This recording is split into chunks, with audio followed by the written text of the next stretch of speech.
Variety यादों को समेट बुद्धि योग सभी से तोड़ एक बाप की याद में रहने की, अपने आप से परमात्मा द्वारा सुनाई गई मीठी मीठी बातें करने की, फिर से पवित्र बनने के उमंग उत्साह में रहने की, अनादि आदि स्वदर्शन चक्र फिराने की, नई सृष्टि के सृजनहार शिव पिता परमात्मा की हम आत्माओं के लिए आज की मुरली से शिक्षाएं।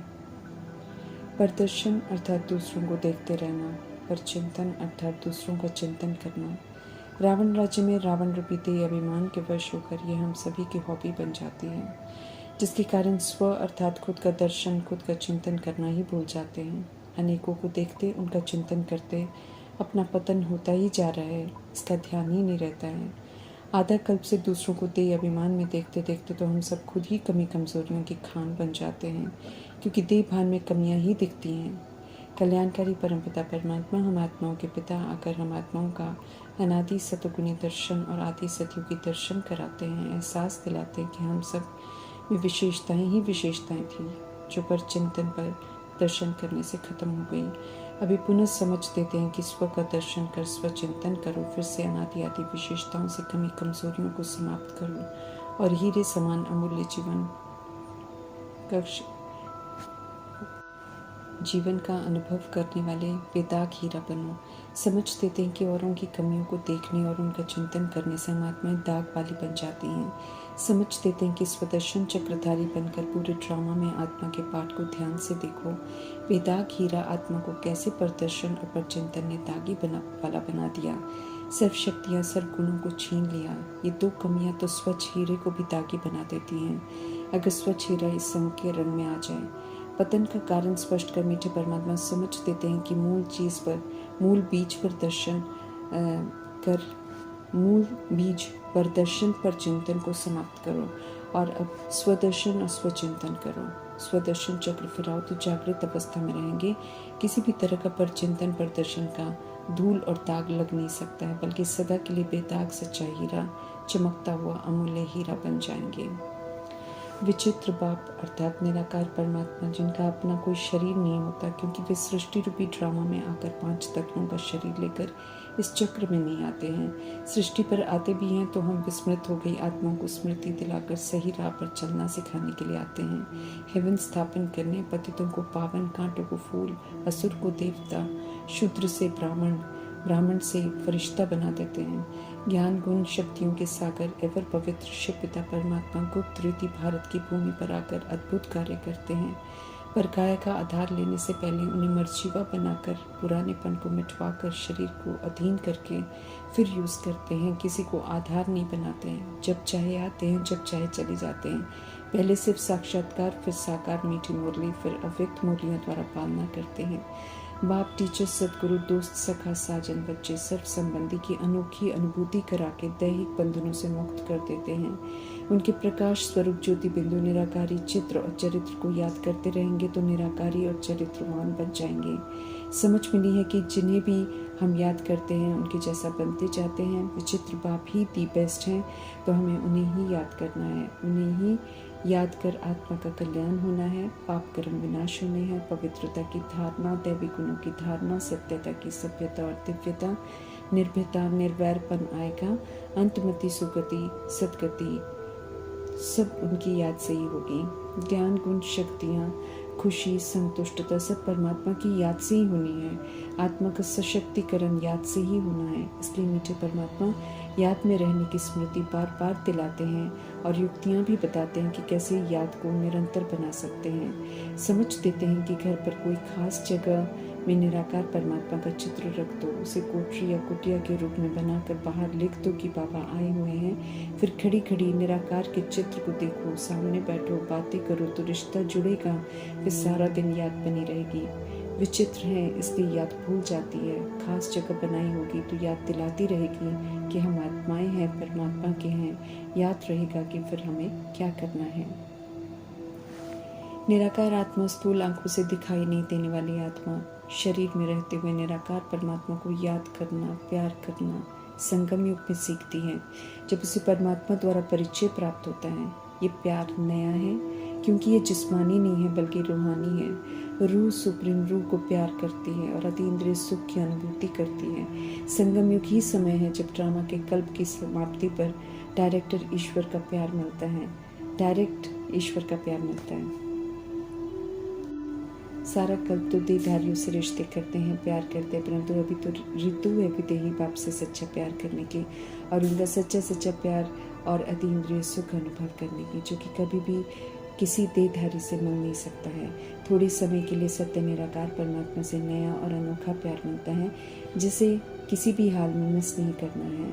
विचित्र बन अर्थात आत्मा के भान में रहकर विचित्र बाप की याद में रहना है। याद रखना है हमें कि क्या अनोखा ईश्वरीय याद रखना है कि नया अनोखा ईश्वरीय प्यार बच्चों को एक बार ही मिलता है। जन्म जन्मांतर के मिले हुए देहधारियों से जख्मों को मिटाते हैं, दुखों को हरते हैं, सुख देते हैं, मुस्कुराना सिखाते हैं, खुश आनंदित रहकर खुशियाँ बांटना सिखाते हैं, जीना कैसे चाहिए सिखाते हैं, उठना बैठना चलना फिरना बोलना व्यवहार करना खाना पीना सिखाते हैं, गिरे हुओं को उठाना सिखाते हैं, देह भान अभिमान और विकारों के बिना मिलजुल कर जीना कितना अच्छा लगता है सिखाते हैं। सभी को आत्मा भाई भाई की तरह देखना, सिर्फ विशेषताओं को देखना, सभी की सराहना करना, उमंग उत्साह में लाना सिखाते हैं। इतनी प्यार भरी पालना देते हैं, इतने प्यार से पढ़ाते हैं कि विनाशी इच्छाओं की चाहना ही भूल जाती है। धन महल वैभव विनाशी दुनिया की हर चीज़ फीकी लगने लग जाती है। अब तो श्रीमत पर चल विश्व का मालिक बनने का पुरुषार्थ कर रहे हैं। अब तो बेहद बाप से बेहद का वर्षा लेने की रेस चल रही है।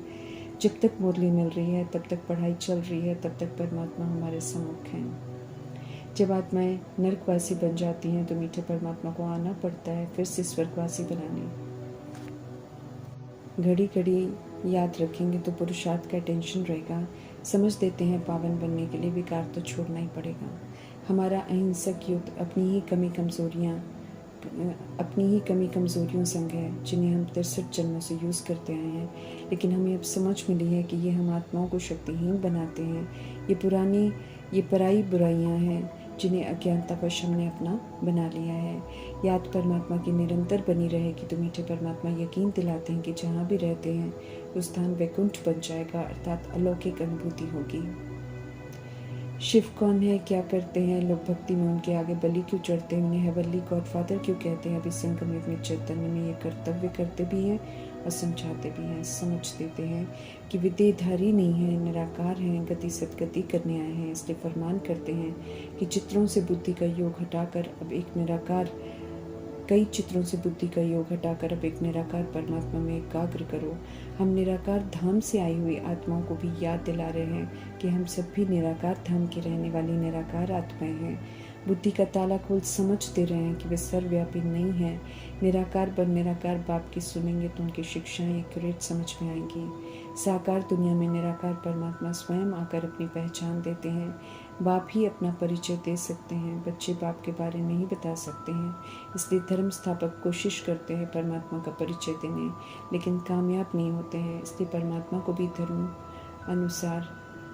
अनुसार बांट लेते हैं और उनके नाम पर धर्म युद्ध भी करते हैं। रुद्र ज्ञान यज्ञ में देह अभिमान रूपी असुर विघ्न डालता है। इसलिए मीठे परमात्मा समझ देते हैं कि अपने को अशरीरी समझो, समझ देते हैं कि शरीर छोड़ वापस जाना है। समय आ गया है सूक्ष्म देहधारी स्थूल देहधारी सभी की याद छोड़ने का निश्चय करना है कि हम आत्माएं परमधाम से आई हैं, जहाँ के रहने वाले हैं। उस घर को याद करना है ताकि वहाँ जाने के लिए निर्बंधन पवित्र यहाँ ही बनना है। शरीर रूपी ड्रामा की ड्रेस को छोड़ने की भी तैयारी करनी है। ड्रामा में बनाए हुए हिसाब किताब भी यहाँ ही चुकतू करने हैं।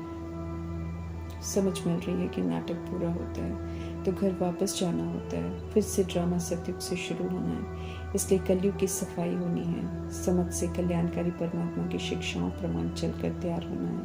लेने आए हैं तो रिकॉर्ड रखना है। डायरेक्शन मिलते ही चलने को तैयार रहना है। सेफ रहेंगे, जो कहना नहीं मानेंगे। जाना तो उन्हें भी पड़ेगा, लेकिन सजा खा कर जाएंगे। सभी को ही निराकार शिव को याद करना है। इसलिए जिस्मानी ब्राह्मण जो कहते हैं कि स्त्रियों को शिव की पूजा नहीं करनी चाहिए, उनकी नहीं सुननी है। परमात्मा तो शरीरों को नहीं देखते हैं, उनका तो सभी आत्मा को फरमान है कि अब सिर्फ एक मुझ बाप को ही याद करो तो सदगति है, नहीं तो दुर्गति है। अब तो युक्तियाँ रचनी हैं ताकि एक निराकार परमात्मा की ही याद बनी रहे और सभी यादें भूल जाएं। एक जन्म सच्ची रूहानी कमाई करने का रूहानी नशा रखना है। श्रीमत पर चलना, मुरली के होमवर्क करना अर्थात कमाई जमा करना। 2500 वर्ष की राजधानी की कमाई अभी मीठे परमात्मा के पाठ में रहते हुए जमा करनी है, उनसे स्टैंप लगवानी है, फिर आधा कल्प कोई मेहनत नहीं करनी पड़ेगी। श्रेष्ठ पुरुषार्थ कराने वाले, हम आत्माओं के हित में सोचने वाले शिव पिता परमात्मा को श्वासोश्वास याद करना है। माया के उल्टे सुलटे संकल्प विकल्प के तूफानों से बिल्कुल नहीं डरना है। सच्चा सच्चा संन्यास सत्य परमात्मा करवाते हैं। जो चीज़ें हमारा नुकसान करती हैं, जैसे 5 विकार, दैहिक दृष्टि, वृत्ति, कृति, पुरानी दुनिया, देह सहित सब संबंध, जो हम आत्मा को प्रभाव दबाव लगाव में लाते हैं, कमज़ोर बनाते हैं, पतित पाप आत्मा बना देते हैं, अनादि आदि ओरिजिनलिटी से विस्मृत कर देते हैं। जो कुछ विनाश होने वाला है वो पतित है, इसलिए विनाश होने वाली चीज़ों का समझ से त्याग करने को कहते हैं, ताकि विनाशी चीज़ों को विनाश होता देख हमें किसी भी तरह का कोई दुख और शांति न हो, बल्कि अविनाशी आत्माओं की जो शरीर द्वारा भुगतान कर रही होगी उनकी सेवा कर रहे हैं। उन्हें जिन भी शक्तियों की ज़रूरत है उनको सहयोग दे सकें। उसके लिए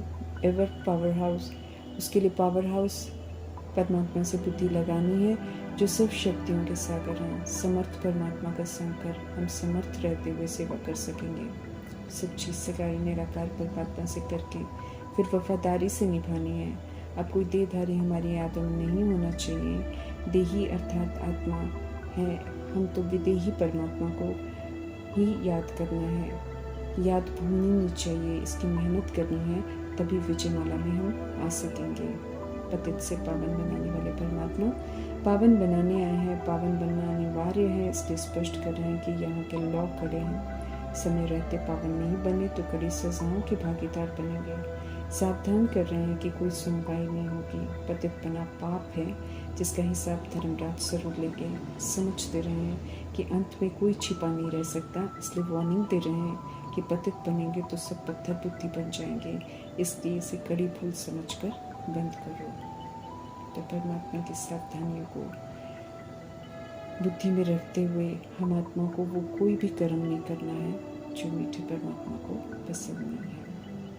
उसी में हम आत्मा का कल्याण है। ओम शांति।